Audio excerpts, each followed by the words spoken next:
Welcome to the Boss Hijabi-preneur podcast for women of faith and business looking to take their careers or businesses to the next level without compromising their faith. If you're ready to begin taking action on your entrepreneurship goals, learn tips, tools, and strategies to execute consistently and manifest the life of your dreams, this podcast is for you. I'm your host, Halima de Oliveira, business strategist, three-time author, using the fusion of faith and finances to lead female-led e-commerce brands to 6- and 7-figure revenue targets annually. Ready? Let's work. Tune into today's episode, already in progress. Boss Hijabi-preneur podcast. This is episode 67 with Jannah Bayyan, Mothers, How to Bloom Where You're Planted. So today's episode is for the Boss Hijabi-preneurs who are also moms of younger children who do not necessarily know that they have another role besides Umi or mom, okay? These women are also juggling full-time jobs, are active in their community, and are also wives, and whatever else we've managed to pile on their plates. So without further ado, I'm so excited to have this next guest. He Yay! has a special place in my heart, mashallah. So welcome, Jannah Bayyan. How are you? I'm good. Alhamdulillah. Thank you so much for inviting me, having me. Thank you. I'm so excited for this because I feel like, I'm like, woman, hear me roar, talking about business and all that kind of stuff. Most people don't know I'm a mom, right? They Right. don't know I have, an adult child and, a teenager, right? Right. So when I say, oh yeah, I have to whatever my children, they're like, oh, you do have children that you have to go and take care of. So I wanted to do this episode for those women, for those of us who are also mothers, maybe aspiring mothers as well. How do we Mhm. juggle all of these roles, inshallah, in our life? So how do we make time for these many roles and goals that we have? And so please, Jannah, I want you to tell us a little bit more about Pretty Life of a Mother, right? And I think there was a name, was there like a name switch? It was like Pretty Life of a Muslima, Pretty Life of a At Mother. first, it was pretty light. Yep. Yep. I want you to tell us a little bit about that and why you transitioned, and then tell us about what it is now, which is the Pretty Life of a Okay. Mother, inshallah. So at first, I did start with Pretty Life of a Muslima. And I was gun ho because at that time that was, my world. The world of the Muslima, right? Because I think I was just kind of getting back into, when you have children, you kind of lose focus, and you lose that focus in salat. You kind of, you're just focused on the children. And so I was just really getting back into that world. And, so that was my world. And then I realized that it wasn't as inclusive as I had initially intended it to be. I speak to everyone. What I do is for everyone. It's not just for Muslims. And at the end of the day, as a Muslima stepping into that role, that's dawah. And that's for everyone. It's a reminder for Muslimas, and it's, dawah for people who are not Muslim. So I just felt it was necessary it was time to transition into the Pretty Life of a Mother. And that's really the role that I find myself in. That's the number one role right there. And so tell us a little bit more about, Pretty Life of a Mother. Where is it? Where did it start? Mhm. So, we kind of got the backstory of the name change, but where did it start? Where is it now? And where do you see it heading, inshallah? So the Pretty Life of a Mother, it's I hate to say, like, I don't want to sound cliche, but it is a lifestyle brand, right? And it's a lifestyle brand that's being built to help support women, help, push women to their boundaries and push women to their limits. And then even when they get to those limits, we push them a little bit more, right? You go to the next step, right? So that's just really what the Pretty Life of a Mother is all about. It was my own journey as a mom, as a Muslima, as, a working mother. And, I lost a little bit of myself. And it was that journey in finding myself and finding meaning in the little things. I'll tell you a funny story. So the other day, I was getting ready for work, and I had bought some new mascara. Idol mascara. And I was like, I'm wearing this to work. And when I finally got to work and everything, I went through my whole day and my student was like, you have a mascara? I'm like, yeah, because I never wear anything like that to work. But at that day, that moment, it was just necessary. It was necessary. And so those are the type of things, when a woman remembers herself in those little moments. And I am trying to provide opportunities for women to do that for themselves. Where'd you go? Are you here? Oh, there you go. I am here. I wanted to give you your, Oh, no. your own, space there. Just speaking of, right? Oh, So you said a mouthful in like a short, amount of time. And this is speaking to one beautiful platform. I think that we need your platform is necessary, right? How many times are we running back and forth to doctor's appointments? As you were talking, I was remembering when my kids were young, and I was thinking about the doctor's appointments. Where's my doctor's appointment? Right. I done scheduled 17 different doctor's appointments for the Right. kids, but I may have neglected, myself. So Right. I think that, it's important, you're reminding us to, remember ourselves, Right. right? Absolutely. That mascara, sis, I can so relate. Yes. Today is necessary. That today, that gave me that boost, that reminded me, and what did it take you? 2 minutes maybe to put that mascara on? But it's the energy that you get from those moments. Yesterday, I had an appointment at the chiropractor, and I haven't been to the doctor. It's sad. It's really sad. And I'm like, no, I'm going. And then afterwards, I'm like, you know what? Let me go pick up my glasses because I can't see. And I've been neglecting picking out. Let me go do that today. And you know what? Let me go do that. And I'm just like, it was necessary. It was necessary. And no, today is different. Today is Kids Day. I'm taking a little bit of time to be here with, your audience. But today is for the children. Like I literally, every single child I've given something to today. So, it's just about finding those opportunities. And, we have the pretty kit, and the pretty kit is an opportunity. Woo! It's an opportunity. You go, it takes 5 minutes to order, right? You go, you purchase your pretty kit, and then 3 days later, you've probably forgotten about it. And it comes in the mail, and it's literally things to treat yourself, things for you to feel beautiful, things for you to take care of your edges, things for you to take care of your teeth, things for you to take care of, or, just to look pretty or to smell good or to make your home smell good. It's whatever is necessary at that time. And I think it's just, I think it's a really great initiative. And I hope, inshallah, Allah places barakah in it and it takes off. Oh, she's gonna go. I'm always like in the zone, and then when I come back, Girl, I'm like, I'm here. So the pretty kit to me, like we've talked about this. So you've been doing this pretty kit for not last year, the year before, 4 years, right? Yeah. So this pretty kit is something that's been around for a while.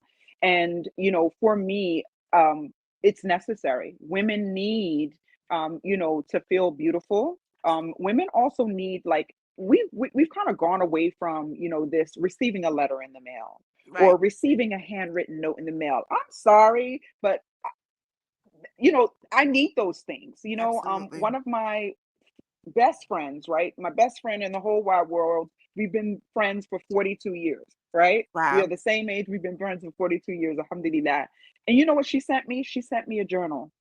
When I tell you, maybe it cost her $4. Right. You know what I mean? From Amazon, and she sent it to me. But that journal is priceless because it allows me, it was for me, and it allows me to put my thoughts, down on paper and to have that time, whether it's 5 or 10 minutes that I'm spending writing in it's my time. And it's so, yours. It's mine. It belongs to me. That journal belongs to me. The thoughts in there belong to me. So, to me, that's what your kit offers. And like isn't that wonderful? You ahead. have somebody in your life that knows this about you and remembered you. Like it's just such a mercy. My students, when we came back from break, they walked into my class. There's 4 of them. They walked into my class. Well, it's 5 of them, but and they had 4 pink bags, like shopping bags. I'm like, what are y'all doing? Like, what's going on? And it was nothing but just pink stuff. And they just like, we listen to you when you're talking and we know you love. And I'm just like sitting there, tears. And it's just such a mercy to have. And sometimes you have to be that for yourself. And that's what the pretty kit represents. Be that to yourself. You know what you like, get it. And know that you're deserving of it, because Absolutely.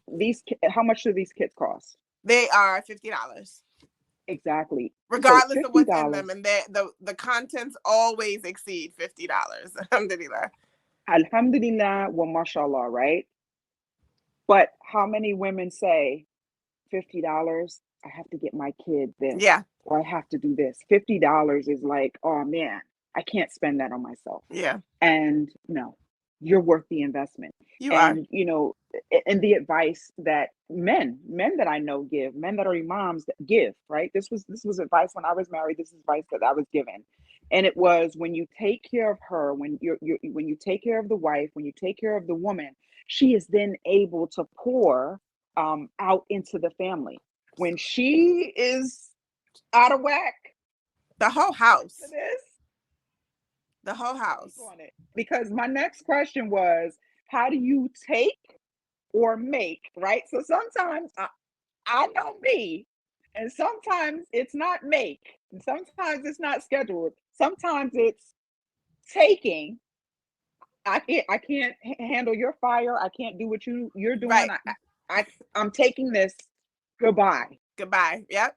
So how do you take or make time for each of your roles outside of being an entrepreneur? Well, you have to be tapped in. First of all, you have to know the weather, and I mean the weather in your home. You have to know the weather. If you're married, you need to know, what's the deal with him? What's going on with him? You have to know what's going on with your children. You have to be tapped in, because that's the only way. That's your gauge to let you know, okay, it's okay. No, the house is not going to catch on fire if I decide to take a trip to the library and sit in the quiet room for 2 hours by myself. Like, I mean, that's the thing. Some people need, I'm a writer, by nature. And so sometimes I need a quiet space, and I'm going to go to the library. But first I'm going to check in. I know that nothing is going to, fall apart, and I'm out. And it was Dr. Brock. I don't know if you guys know him, but he said, he had gave me some really great advice one day. He said, you're trying to hold up everything and keeping it from falling apart, and sometimes you just have to let it. And that is the advice I'm going to give to everyone. Sometimes you have to just kind of let go. Whatever's going to happen is going to happen, and take care of you. And that's very necessary, because the only place you can go after everything falls apart is up. But if you keep trying to juggle, the chaos of whatever's going on, eventually something's going to fall, and you may not forgive yourself. But if you kind of just let go of everything and reset, hit the reset button, you can start over. As long as Allah gives you air in your lungs, right? He woke you up this morning. As long as he woke you up this morning, you have an opportunity to make it right.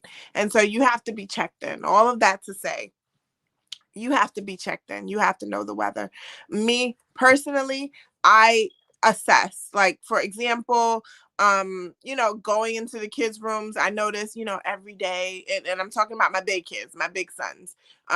Every day I'm complaining to them about their room being a mess. Every day I'm complaining to them, you gotta fold your clothes up. Well, you know what? When they went away, I went in there and we hit the reset button on their room. I cleaned up their room. I folded their clothes. I did their laundry. I made their beds. So now when they come back, they know the standard, and maybe we can start again. And sometimes it's just knowing the weather. Maybe it was just too much clutter for them. Maybe they couldn't see, the end result. So I had to help them. And that's what a parent, and I use that same philosophy in teaching, right? You're a facilitator, but sometimes you have to step in and model the behavior that you want to see happen. So, that's the long and short of it. Mashallah, you're getting a lot of hearts from that Oh, particular point, mashallah, there. And, I see it, you know what I mean? And, yes, sometimes mommy, mom has to come in and step in. And you know what I love that you said, and I think we all need to give her some snaps, for this is know the weather. Mhm.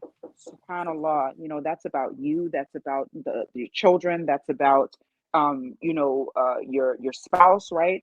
And we're called the Rabatul Bayt, right? So the queens Yes. of the home, right? Yes. I mean, while you were talking, that is literally what the concept that was coming to my mind. It's not just about cooking and cleaning, Right. right? Absolutely. You're a Girl. domestic engineer. I had to tell my students this, that I have them doing resumes in my creative writing class, and they're doing resumes. And she was like, well, I help out around the house. I said, okay, well, you're a domestic engineer's assistant. Like, I just want them to get into that language, understanding that it's not just mom is a domestic engineer. Like, you making this happen. You are making this happen.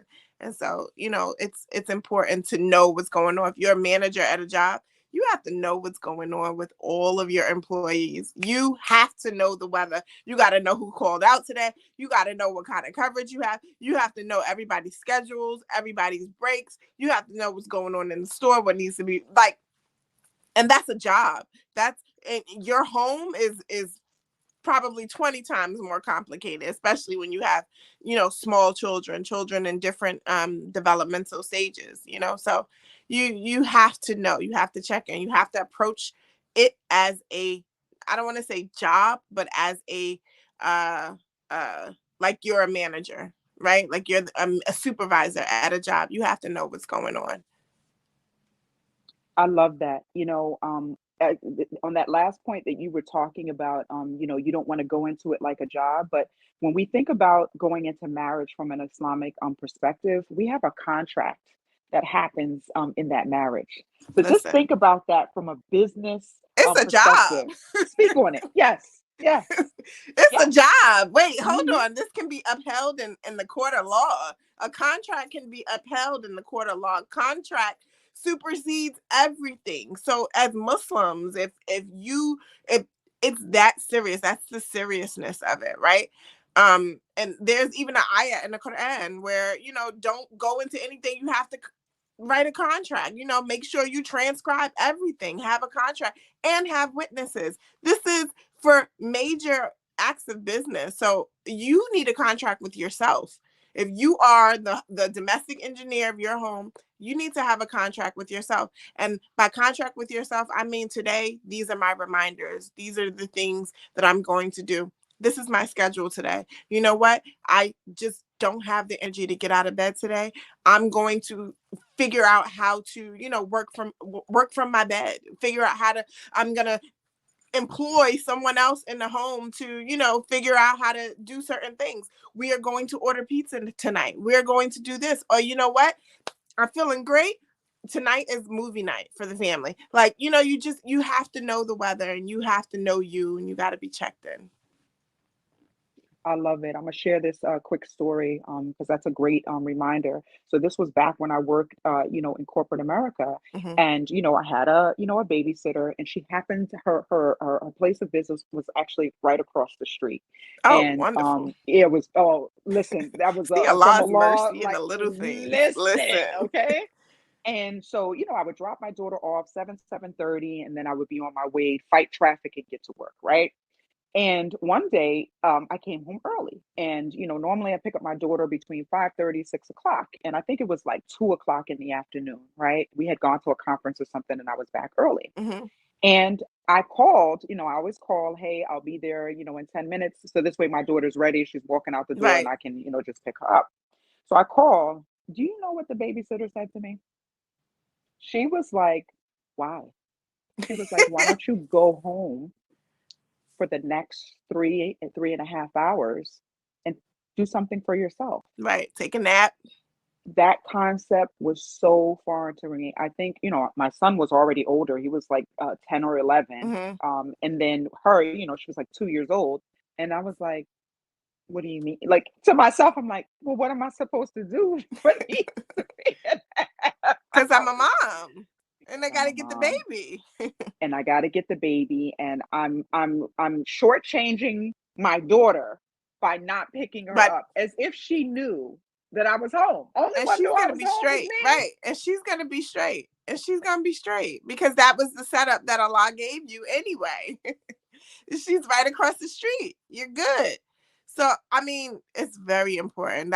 But those are the type of mercies. Those are the moments, and I think every mother, I think what you said is very, very poignant. Like those are the moments when you give that gratitude, when you realize, subhanAllah, like Allah gave me, a babysitter right across the street from where I live. Like I can go home, I can chill right up until 5 minutes before I gotta be there. Like, like that's part of the mercy, oh, subhanallah, I gotta run the kids around, but my husband went and he put gas in the car last night. I got a full tank, like I'm good. I don't have to stop and get gas. I can drop here. It's just the little mercies, those little mercies that we have to be aware of to give gratitude.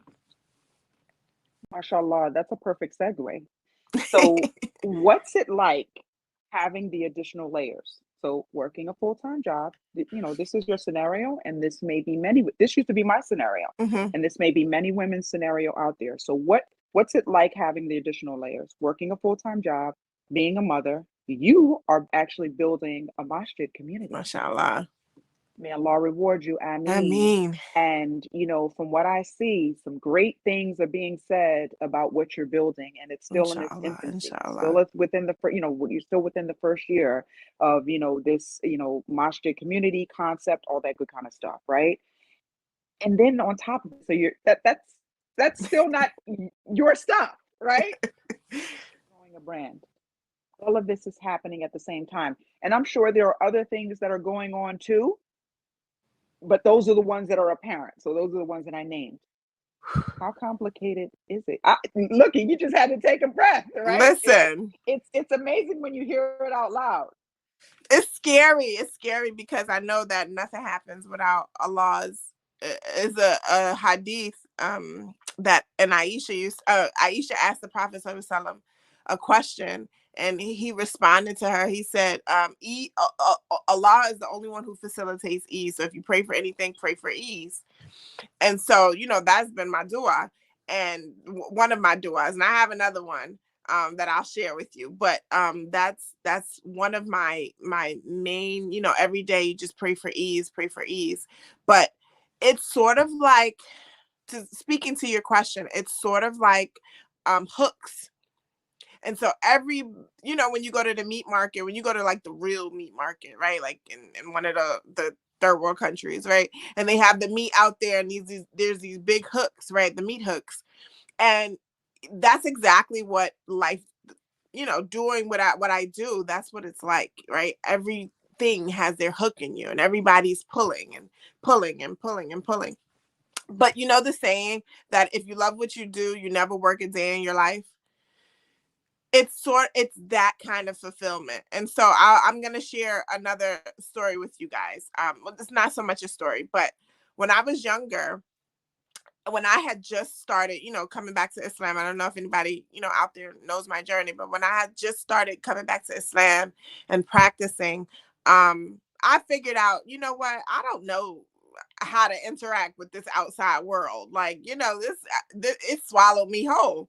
And so I realized that I made a dua, and I would make this dua all the time. And I asked Allah, I said, make my plan for me, your plan for me, so that I'm always content with the outcome. And so that was one of my duas. And like, I would make that after every salah. I would get up in the third of the night, like, just make your plan for me, my plan for me. So that whatever I'm doing, that's what you wanted me to do. And I'm content. I'm not fighting against the qadr. Right. And so, and so right now, even though I know there's a lot of things pulling at me, and there in any role, if you're a mom, you work from home, you do anything, there are going to be things pulling at you. But in anything where you find yourself being pulled in different directions, if you find that you're fighting against what's pulling you, that is not where you're supposed to be. That's just that's my honest opinion. That's not where you're supposed to be. But if you find that these things are pulling at you, and you're content with the amount of effort you give, you're content with just being in those roles, you love what you're doing, then that's where you're supposed to be. And so keep giving it your all. And sometimes you're gonna have to give 10% here and 50% here, and sometimes you're gonna have to give 70% here and 5% here, and just give a little bit every day. Give a little bit to each role, a little bit to each role, and check in so you know who needs more, what needs more from you. But as long as you are content with being pulled in those different directions, I think you found yourself and you found your niche, and you'll be fine, inshallah. Inshallah, that's deep, and there's a theme that has been permeating through a lot of the episodes, and it's what you just said. And it's being content with what Allah's plan is for me. And we just spoke to Tahira Talib episode 60, and I that missed was, that. girl, you gotta I please do. watch it. It's I love talking her about energy. yes, and it's talking about like janazah, end of life, all that good kind of stuff. But one of the things that she was talking about is, we do similar work. So her and I are in the empowerment, coaching space. And so that was that was what she had her focus on. And then she had a life event, happen with the death of her, husband. May Allah be pleased with him. I Oh, mean, subhanallah. and I it mean, totally turned her. And now she is helping widows, and she's helping with end of life planning and that kind of thing, but still empowering women. And so that just choked and me up, subhanallah. sis, listen to the episode, inshallah. I think the actual video is still up on the Facebook channel here. Okay. So go watch it before it Okay. disappears or whatever. But subhanallah, her story is amazing. And when you just said what you just said, it's the same. Like, Allah has a way of steering us. We have this, I'm doing this, and all of this, and then Allah's like, nah, you got to do something that keeps you close to me. You can't. Absolutely. You're not gonna go too far, Right. And sweetie. you're not going Okay, that route. We're not sending you over there. because if you go over there, you might not come back. So I Nope. need you to look over here. Okay. Yep. Good job, sis. Right. And So you have to learn to find the contentment. I mean, I think being content is automatic, but if you find that you are not content with something, and it's something beneficial, then it's a faith issue. And so you got to go a little bit deeper, right? You got to go a little bit deeper. You got to get up in the third of the night. And I think that's a mother's most powerful tool, because who's up in the third of the night? Right? Not the kids. Right? So you got, and not the husband. If you marry, I don't know, husbands sleep like logs. So not the husband and not the kids. Get up in the third of the night. That is your space for your planning. And I mean planning with your Lord, so yes, and that's your lifeline. Dua, that's your dua is your lifeline. lifeline. Just think about the duas that you make for your children, right? I use that to hudge it. There, it's about my kids. Listen. 99.9% of the time, that's who I'm up for, is them too. Listen, if I say to myself, gee, I haven't cried in a long time. All right, let me get up in the third of the night, because I need to cry. I mean, it sounds crazy, but when you think about all the songs out there and all the music and everything they have, and they talk about, people or stories or movies where they depict, women crying in the bed or in the bathroom, like, all right, we got something good. Like, cry in salah, cry in dua. Like, that's where you release that, and it's necessary. It's very necessary. And very cleansing. Very, that's a cry that is very, very, very cleansing. Subhanallah. Listen, I can't I even share start to my feel prayer guilty rugs. if it's been a long time and I haven't. I'm like, something ain't right. I need to check the pulse, check the weather. Check the weather, mashallah. That's deep. Tahajjud babies. So we talk a lot Listen, about tahajjud around these parts. So Jazakallah khair for, bringing up that reminder. Last third in the Right, night, yeah. tahajjud, baby. It's Listen, just do it. Just do find it, it, inshallah. do it. Yes. Even if So you're not praying, get up, make get dhikr, up. have a conversation. Girl, we had another episode. This was with Melanie from Hot Hijab, way, way, way back. So this was like the first year of the podcast, Hmm. and she talked about that, and she talked about when we're not praying, how do we stay connected to our Lord? So I mean, gems are being dropped, so make sure you pick them up. Inshallah, these Mashallah. gems are Listen, amazing and hot. Okay, you so still make get sure up you in the pick them third up. of the night. You just not, obviously you're not going through the ritualistic practices, that we do before we pray, but you get up in the third of the night, listen to Quran, you make dua, you still get down. Allah is still there. He still hears you. There's a narration, not even a narration, it's the ayat in the Quran where actually, it's not an ayah in the Quran. Let me correct that. It is a story from the Bible. It's a Bible story, and it's about Isa alayhi salam. And when he was he asked Allah, I believe. I hate to talk. Oh my God, you don't even know, because I get so confused with where did it come from, and I never want to misquote. But I'm gonna just give you the story, and then y'all can go and research and figure out where it comes from. All right, because it's not my strong suit, right? Okay. So the story is that he was being hung or whatever, and he cried out to Allah, and he asked Allah, he's like, why you forsake me? And Allah said he didn't forsake him, like he hasn't forgotten you or forsaken you. That's actually in the Quran. Okay, yeah, that's in the Quran. So he didn't forget you, nor has he forsaken you. And so if uh, this is one of the prophets, alayhi salam, and he is being, about to be killed, and he's thinking that, God has forgotten him. And here we are, mothers doing, God's work, the work that Allah has entrusted us to. And do you think that just because you're on your mints, Allah forgot about you? Like you think because you're on your mints, like the doors of repentance and the doors of mercy and the doors of heaven are closed for you? Like it's actually, if you look at it as a mercy, because what woman wants to get up, make wudu, and go through all the the rituals to leading to prayer if you are on your mints? You don't want to do that. So it's actually a mercy for us, but that doesn't mean that those doors are closed. Get up, talk to Allah, have a conversation with him. You can still, one of the rights of dua is that you dress properly and you turn in the direction of the Qibla. You can still do that. Put a hijab, because you want the angels to come in. Put a hijab on, turn in the direction of the Qibla, hold your hands up, make dua. It's very, I mean, it's a process, but it's real. Listen, mashallah, yes, like, that's deep. And if you think about, like, when it's that time of the month, right? You think about how long it takes you.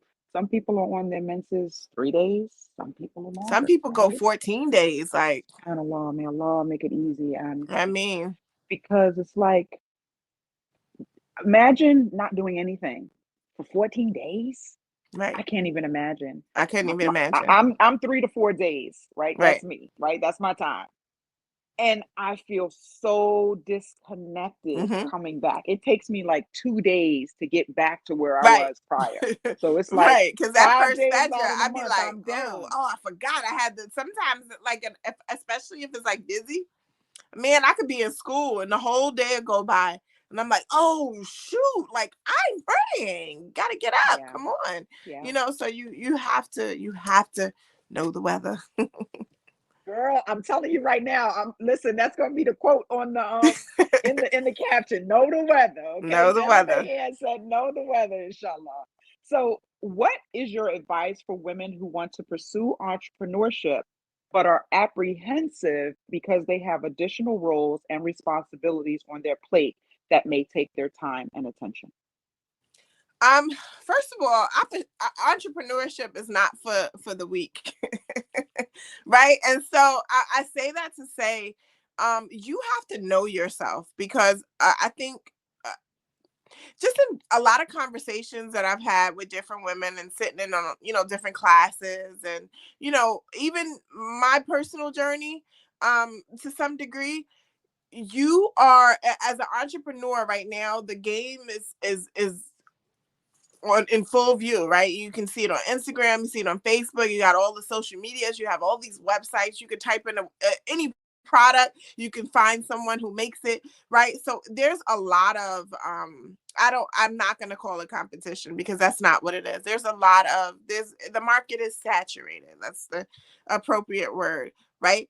And so because the market is saturated, you might be sitting home saying, well, I can't do that because somebody else is doing that, or I don't have the time to really, make it look like, so and so's, or make it look fancy schmancy, or, add a little razzle dazzle. And don't get me wrong, I know that stuff is important when you're trying to sell online, but at the end of the day, you have to be comfortable in you and your own skin, and what your strengths are. You have to be able to look around and say, these are my strengths. This is what I can do. This is what I can work with. Let me start here. And then take a little step. Today, you might be putting, 2% of your time into your craft, or your entrepreneurship, or your endeavor. 2%, right? You might just be sitting, writing down what you want to do, right? You may have just told your mom, or, told a sister, or told your best friend, this is what I want to do. And that might be where you are in your journey. And then, tomorrow you might reach out to someone and say, or reach out to, I don't know, Alibaba's, or, one of the wholesale companies, just to find out, how much would it be to get, containers or something, just little. So every day, take a little step toward your goal, even if it doesn't look how you see it in your mind, how you want it to look. Just do what you have to do, and give. You can only give what you can give. Facts. And all of this that you're doing makes a whole. All of what you're doing makes a whole. And I think what Absolutely. people think, they see you online, or they see me or another entrepreneur online, and they're like, man, that sister really has it together. I've been doing this for 6 years. And Right, prior right. to that 6 years, I worked in the corporate space for 20 plus years, right? Right. So I'm not new to this. There's I'm true to this. training that has gone, like, this behind the scenes. I think it was Jay-Z. He was like, y'all see the end result. Like, y'all don't see all the no's. You don't see all of the disappointment. You don't see all of the effort and the sweat and the tears. You don't see all of that. Y'all You just don't see see what's, those in days. the forefront. See those days I'm working from bed. Huh? Y'all don't see the days that I'm working from bed, like you just said. I am In I'm raising pajamas my and a hand. bonnet. Okay. It's done. And like you said, even if it's just that one thing that's getting done, even if it's just that one thing that's getting done, And inshallah. forgive yourself. I wanted to say, and Mhm. forgive yourself, because I think I don't want women to measure themselves by other women. Right? Don't measure yourself by another woman. Like, for example, yeah, it might look fabulous and everything, but my car is a mess right now. And I'm like, you know what? I need to go get my car clean, but I'm not beating myself up. I'll get it. It'll happen. It will happen. I will find time to make that happen. But that doesn't mean that, maybe somebody does a video and, they're in their car and, all right, but why are you, it's not a comparison. It's not a competition. It's just your own personal best. And today, your own personal best might be that you got out of bed and you made breakfast for everybody. And that's okay. Push yourself, yes, but forgive yourself, absolutely. You said you brought up another point, and I want to address it just really quickly because in our space, so we're coming not only from the entrepreneurship space, female entrepreneurship, but Muslim female entrepreneurship. So although there are 2 billion plus Muslims on the planet, our community is still close knit, and we Yep. kind of know each other from all corners of the Mm-hmm. world. And you talked about competition, and I really want to address that really quickly because there is no stop competing. I am not Jenna. I could never be Jenna. I could never Right. do Pretty Life of a Mother. I could never do it, right? That Allah gave her that gift. Allah gave her the specific set of circumstances and just the story to be able Right. to charter that or champion that particular effort. I've got my own. Every woman has their own queendom and their own, gift that they have been given. And so it's not support Jenna or support Halima. Right. It's support Jenna and support Right. Halima. And that's I just needed to say that point. And okay, we're talking about Muslims here, but I want to go to like a Nicki and a Cardi B, right? I'm a Cardi B fan. I actually like them both. Listen, I'll be I honest. actually like both of them for different reasons. For different reasons, I like both of them. And I'm talking, when I say like, I'm talking about their public persona. I don't really know anything much about their music, but their public persona, who they are on social media, who they are when they're doing interviews and things like that. And I like Nicki because, first of all, Cardi's from the Bronx and Nicki's from Queens, right? And so you kind of see those two dynamics. I don't know anybody on here from New York. You understand. You see those two dynamics in their personality. And so there is a poshness to Nicki that I like. Even though she's, she can be raw and whatever, there's a poshness that I actually identify with. And then you have Cardi B, who there's a realness there. There is, regardless of, I know it's for TV or whatever, but there is a realness there. And as a mom, I was just thinking about her the other day. She did she was at Sky Zone in New York.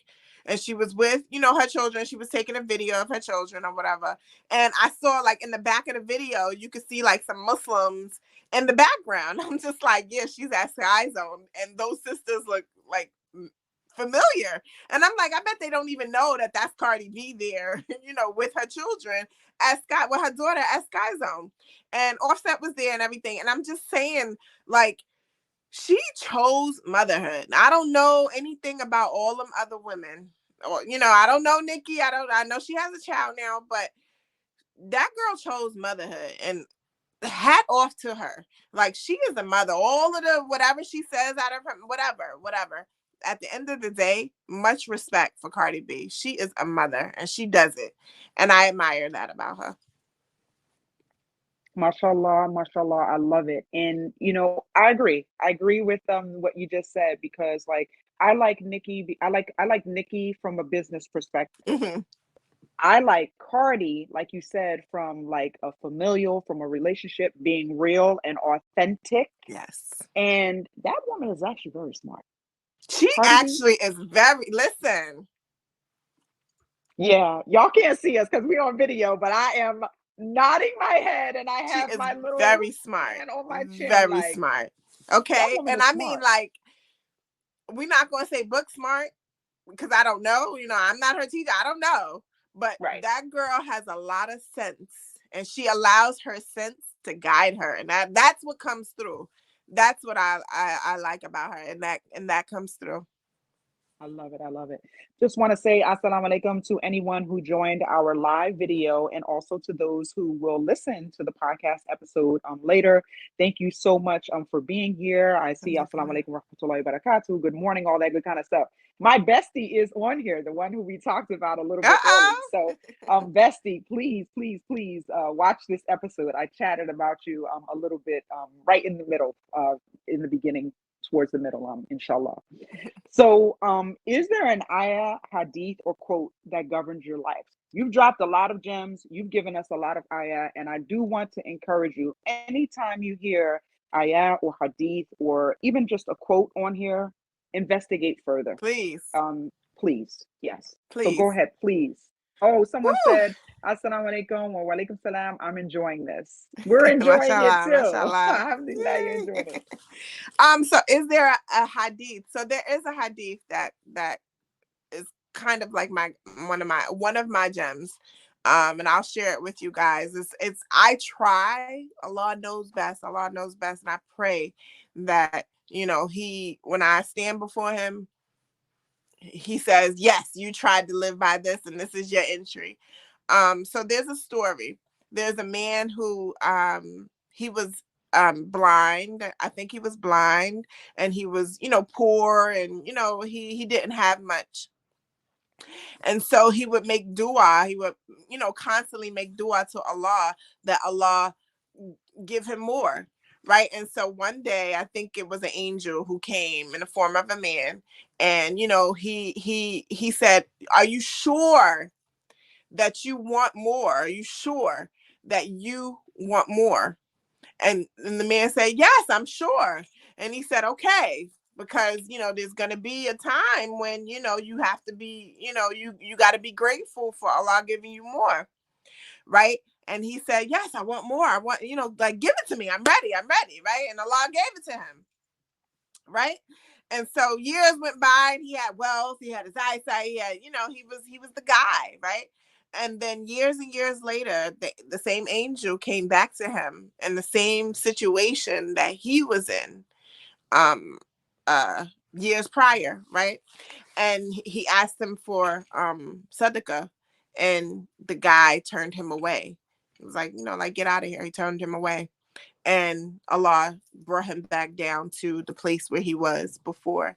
And so I know maybe y'all thought it was going to be a happy ending, right? But there's an extreme lesson in this. And I know, there's a lot of memes and everything out there with this, to whom much is given, much is expected. And that is the theme. That is the lesson that I get from that. And I try, and Allah knows best, to whom much is given, much is expected. And, the other day we were walking in the mall, and we were walking through, I stopped at Sephora, the Sephora that was in JCPenney. And we were walking through the mall, and there was a group of kids, teenagers. And, I didn't recognize any of them, but one of them was like, "Salaam alaikum." And I'm like, "Oh, my former student," this from years ago, like my second year teaching. He was like, "Sister Jannah." And I'm like, "What's up?" And he's like, "They're not letting us in the mall because we're, they it was like during winter break or whatever." And he was like, "They're not letting us in the mall unless we walk in with an adult." And so I said, I'm looking at the crew, and they're just kids. They're kids, 16, 17 years old. They're about a year older than a year younger than my son, so 15, 16 years old. And I'm looking at them, and they were just kids, and I knew for the most part they weren't getting in trouble. And honestly, I didn't know. Let me say that I didn't know. But I'm saying to myself, imagine seeing an adult that can help you and you actually getting brave enough to ask that adult, "Can we walk in with you?" Right. And that took a lot out of him. And like, he was one of my bad kids, and he knows he was one of my bad kids. And it was just so funny that he felt brave enough, and I'm walking with my husband, I'm walking with the kids and everything. And it's just so funny that he felt brave enough to ask that. And I was like, "You know what? Come on." And so my husband was like, "Oh, come on, you being a pushover." And I'm just like, "Nah, like, anytime, like, that's the way I can give my compassion, because I'm a mother, and I know that his mother sent him to the mall to go hang out with his friends, and he can't even get in." And I talked to them. I said, "If I hear anything, because now I know who you are, and I can easily find out who y'all are. If I hear anything happen at this mall involving you, we're gonna have." He was like, "Wallahi, wallahi, we good. We just going shopping." I'm like, "Okay, okay." And I was thought in my mind, like, I need to reach out to his mother to make sure, everything was straight. But no news is good news, right? Everything was straight. And for me, it's moments like that when you only get one time to get a moment like that. You only get one time, right? To get a moment like that. And that was minor. In the grand scheme of things, that was minor. But you only get one time. You only get one time when you're walking in the store and you see, a hungry person, and you got money on, you got money in the bank. Buy them something. You only get one time to do that, because you never know that time that you don't do it might be, when Allah is going to humble you in that moment. And we're not perfect. We ask Allah for the mercy, and we ask Allah to pardon and overlook our shortcomings, because we're not perfect and we are going to falter. But the reminder benefits the believer. And when you have a moment and you're walking and you see that, immediately jump to action. Immediately jump to action. The only thing that I regret nowadays is that, cash is not really very popular. And so when you see the people, on the street asking for money, we don't have cash anymore. But to that, I say, you know what? I'm going to be the first one to go buy some gift cards, $5, $10 gift cards, and just start giving them out, because we have an obligation, because to whom much is given, much is expected. And may Allah, increase us. Whew, I said a mouthful. Allahumma ameen, but I think it's so necessary. And, what I heard was being intentional. And I also heard, that any platform that we've been given, any platform, motherhood, being a teacher, being a woman, a front-facing, woman of faith, Muslim woman, right? Mhm. It are amanas. This has been entrusted Yep. to us from Allah subhanahu wa ta'ala, right? Yep.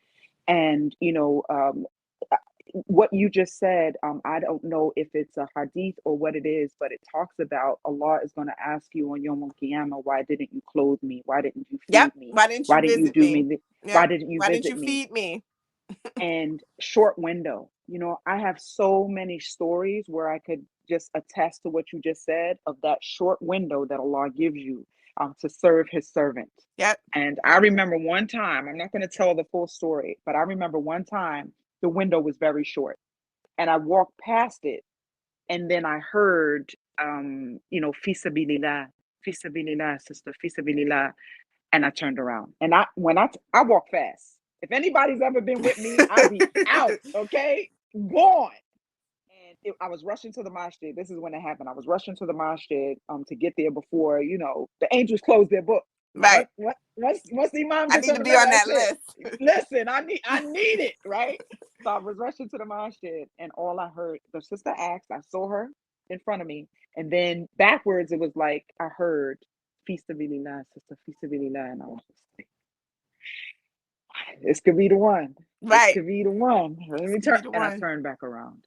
And so I'm sharing that story to say, a test. It's a very short window. It's very, I have very, no very idea short why window. I'm like, I have tears in my eyes, but alhamdulillah, but it is. It really is. And I really just ask Allah to, increase us so I that we mean, can, give, and I not mean, increase us so that we can have, I you mean, know. I mean, I mean. Yeah, when Allah gives you more, don't increase your level of, light living. Increase your level of giving. Absolutely. I mean, Absolutely. I mean, I And mean, I and the mean. and the other thing will follow. I think people don't realize that, like, the more Allah gives you, you have no choice. If you're making smart moves, right? You making smart money moves, like, you're gonna be increased. You're gonna eventually, get, the time will come where your car is gonna get an upgrade, your home is gonna get, like, those things will come, but you have to always keep your eye on the real prize. I know that sounds cliche, but it is so true. So true. And the eye on the prize is the hereafter. I mean, Jannah, the akhirah, that's the real prize. Are we building Absolutely. those bricks, in our home in Jannah? Look, we got Jannah on the podcast. Are we building our bricks? Listen. May Allah make that our home, please. Mean, Allahumma mean, and the highest level. Pray for I Jannah mean, for those. Don't pray for the level you think you could get. no, Pray for the level you no. want. Listen, the world is ghetto right now. I want the highest level. Like, I'm living here in this hood. Like, no, I want it all. I implore Allah. Like, I want the highest. Me and Ameen. all of my kids. And I think, I Ameen. often laugh at Ibrahim's dua in the Quran, and Sir Ibrahim, where he asked Allah, he said, guide some of my, was it Ibrahim? Yeah, it was Ibrahim, where he said, guide some of my children. I'm just like, that's the difference between a man and a woman, because he knew some of his kids wasn't built for it. Wasn't he? I'm bugging right now because I'm like, what? This is my memory. It's always like this, so I do apologize. But it is one of them. I believe it was Ibrahim, and he said, guide some of my children, and I'm just like, whoo. Like, that's the difference between a man and a woman. Like, I go to Allah and I'm like, oh, all of them, because a man, he sees, what, some of my sons just not built for it, right? Some of them are just don't get, and I'm just like, oh Allah, just all of them, and the highest level, like all of us, and Allah is Ar-Rahman. Yes, he is. Ameen, Allahumma ameen. And he can change. He's the turner of hearts, and he can Yes. change it on a dime. You know, I bear witness. That's all I'm gonna say. I Yep. bear witness. I bear witness. I bear witness. So, my sister, what does it mean to be boss hijabipreneur? This is you, not me, not my definition. This is Jannah Bayyan's definition of what it means to be a boss hijabipreneur, inshallah.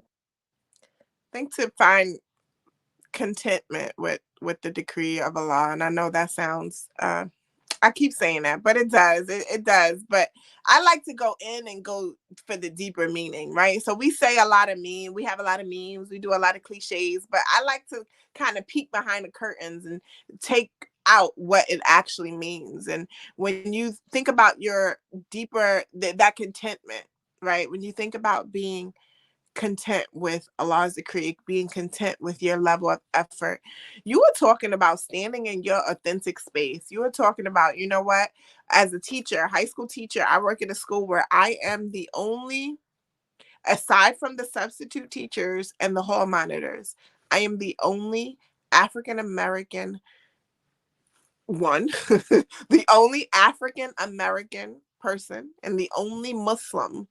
That's two different entities, and being able to sit in a meeting and saying, raising my hand and, hey, X, Y, and Z, that's my authentic space. And and sitting with my husband, and for me personally, being married to, a student of knowledge, and the respect that I have for his wisdom and his knowledge. And at the same time, when he says something, I'm just like, I don't agree with that. Right? That takes a lot to sit in and be content with where you are. And I can't say that I'm always right, but at the end of the day, it does take a lot to even sit in a room. Like, I come from a family of musicians. My entire family are musicians. And nobody, and I'm talking about, my father's side, and none of them actually, aside from my cousins and things, but my immediates, my siblings, they don't practice. I have one sibling from my father's children who practice, and that takes walking into the home, and there's dogs, and there's pets and things around, and there's music, and there's this, and everybody's a singer, and everybody does this, and just being able to sit in my authentic space, like, this is who I am. I don't have to impose that on anybody, but I'm not going to absorb what they are. Like, I am grateful to be at an age now, and at a place, because it's not about age, at a place where I'm fluid. I'm not, outside is not affecting me. It's just, I found peace in my heart. And that is what it means to be a boss hijabi. Find peace in your heart. Like, if you are like writing and that's what you do, you're an author, write your heart out. I'm not saying you got to go and publish and market and everything, but write your heart out. Find peace. If you are, that entrepreneur, and you know how to set up businesses, or you're a boss, you're a manager, you're this. I mean, at the end of the day, that's what I am. Right? I'm a manager. I'm really great at managing. And so, let me get this done. Let me get that done. Let me, get this person in on it, get this person in on it, make sure that person. And that's what I do. And so, but I find contentment in that. That's not to say that the next person, is going to find the same level of contentment. Don't aspire to be a manager. Don't aspire to be a writer. Don't aspire to be an entrepreneur if that's not who you are. Be who you are, and that is when you are a boss. When you have mastered whatever domain you excel in, and that's what it means to me. And I know that's like, but that's me. Nah, man, that's it right there, man. I was listening to I Am Tabitha Brown, her book Yes. that she has. I was walking, so I take my little walks in the afternoon, and I was Hmm. walking and I was listening to it, And that was one of the things that she was talking about. She was talking about um, being your full, authentic self and not worrying about, in the world of social media, we're being pulled in 40,000 different directions. And if you want to be successful, do this, do this, do this. That may not be you. That may not fit Yep. your personality, may not Yep. fit your story, your past, your history. Hmm. It may not even fit where you're going. And so, finding your lane, like you said, being content, with the qadr of Allah. Look, Dhuhr, the alarm for Dhuhr just literally just goes off, mashallah. It's reminding us, alhamdulillah. And so, just being content where you are, being content in the direction that you're going, being content, just all of it, contentment. I believe that you are going to love the quote that I have chosen. So every week I choose a quote. I Uh-oh. haven't spoken to Jannah. I don't. I didn't know this is the direction that the conversation was going to go. None of it. But I think that this quote is befitting. Inshallah. I'm gonna put this up here for you to see this comment by another one of my faves, Sister Teal. She is just so That's beautiful, right. And mashallah. she is just Um, pure light, mashallah. may Allah give her the highest level of Jannah for her Ameen, ya Rab. efforts. She's one of those people, you look, wherever you look, there she is. And Yep. so may Sister Till, I love you and may Allah reward you. So she says, our uniqueness is our thing that makes us whole. And she That's didn't right. say thing. She said thing, y'all. Make sure you All put a little right. twang That's on right, it, though. okay? I love it, mashallah. So my inspirational quote of the week: we delight in the beauty of the butterfly, but rarely admit the changes it has gone through to achieve that beauty. And that quote is by Maya Angelou. Again, this quote What? is befitting of you, Jannah, your Mashallah. community, and this episode. So, taking the life we've been given and making the best of it, taking advantage of the opportunities as they arise, and understanding where we may be now is not where we'll stay. Never settle for less than what you feel you deserve and Allah has told you you can have. Jazakallah khair for Absolutely. being here, Jenna. Please let people Thank know you. how they can connect with you, how they can grab their pretty kit, because they can still get their January pretty kit. Am I right? Yes, we have some left for this month. Yes. If you go to theprettymother.com, it should come up. Definitely get it before it's gone. They usually go in the first week, but alhamdulillah, I do have some in this week. So definitely grab it. You can reach out to me via email, jb@theprettymother.com, or you can hit me up on social media. I actually answer DMs. So you can hit me up. It's the Pretty Mama on Instagram. Love it, love it, love it. And all of these links that she just discussed will be in the episode. So when you come back to the episode, you'll be able to click on them and you'll be able to connect with Jenna for those of you that will be listening to the podcast later on. So Jazakallah khair for being here, Jenna. May Thank you. Allah continue to, and increasingly, so not just continue, but increasingly bless you, bless your endeavors. May He place all of the barakah in them, and may all of your efforts tip the scale in your favor Ameen, on right? Yom Al Yaki, you don't Qiyamah. even understand. Um, Mashallah, mashallah. I admire you so much. So thank you so much for having me. Alhamdulillah, alhamdulillah. Alhamdulillah, alhamdulillah. So for all of you, join me for episode 68, Getting to the Woo. Bag, How to Create a Financially Sustainable Community. And we just talked about that in Atlanta. And I felt like that was something that we needed to share. So inshallah, I'll be making that a podcast episode coming soon, inshallah. So jazakallah khair Alhamdulillah. for being here. Peace. Assalamu alaikum. Wa alaikum salam wa rahmatullah. This has been another spectacular episode of Boss Hijabi-preneur, brought to you by BUNHD LLC and the Not Without My Hijab stage play. To find out more about services for women of faith in business and the next city up on the tour, visit www.bunhd.com. It is our hope here at BUNHD that after each episode, you will be empowered to have a deeper connection in your spirituality, personal, and business relationships.